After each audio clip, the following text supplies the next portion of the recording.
భారత్లో అత్యంత ఖరీదైన టాప్ 5 ఇళ్ళు ఎవరివో తెలుసా? ప్రపంచంలోనే అత్యంత ఖరీదైన ఇళ్లుగా ఆసియా అపర కుబేరుడు ముఖేష్ అంబానీ ఇల్లు యాంటిలియా నంబర్ 1 స్థానంలో ఉంది.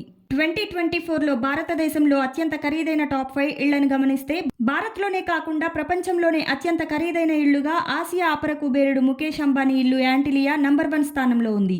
యాంటిలియా 12,000 కోట్ల అంచనా ధరతో భారతదేశంలోనే అత్యంత ఖరీదైన ఇల్లుగా నిలిచింది. ముంబైలోని ప్రతిష్టాత్మకమైన ఆల్టామౌంట్ రోడ్లో ఉన్న యాంటిలియా బిలియనీర్ ముఖేష్ అంబానీకి చెందిన భారతదేశంలోని అత్యంత ఖరీదైన ఇల్లు. ఈ 27 అంతస్తుల ఆకాశహర్మ్యం, 9 హైస్పీడ్ ఎలివేటర్లు, 3 హెలిప్యాడ్లు, ఒక ice cream parlour, cinema theatre, salon, జిమ్లను కలిగి ఉంది. ఇది భూకంపాలను 8 రెట్లు తీవ్రతతో తట్టుకోగలదు. 600 మంది సిబ్బంది ఇందులో పనిచేస్తున్నారు.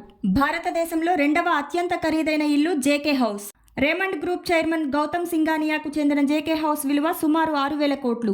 దక్షిణ ముంబైలో ఉన్న ఈ 30 అంతస్తుల నివాసం ఆధునిక డిజైన్ అద్భుతంగా ఉంటుంది. ఇందులో 2 స్విమ్మింగ్ పూల్స్, హై ఎండ్ కార్లను పార్కింగ్ చేయడానికి 5 అంతస్తులు ఉన్నాయి.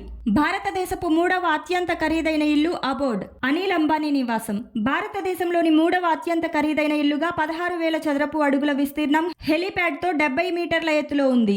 ముంబైలోని పాలీహిల్లో ఉన్న ఈ 17 అంతస్తుల భవనం గతంలో ముఖేష్ అంబానీ, అతని కుటుంబం యాంటిలియాకు వెళ్లడానికి ముందు వారి నివాసంగా ఉండేది.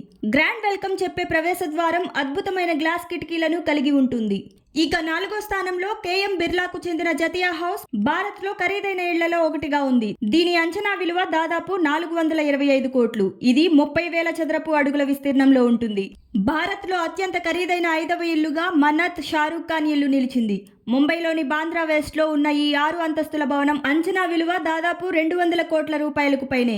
27,000కు పైగా చదరపు అడుగుల విస్తీర్ణంలో ఉంటుంది. ప్రముఖ ఆర్కిటెక్ట్ రాజీవ్ పరేఖ్ 2016లో దీనిని పునరుద్ధరించారు. చూశారు కదా, ఇలాంటి ఇంట్రెస్టింగ్ వీడియోస్ కోసం మన ఛానల్ని సబ్స్క్రైబ్ చేయండి.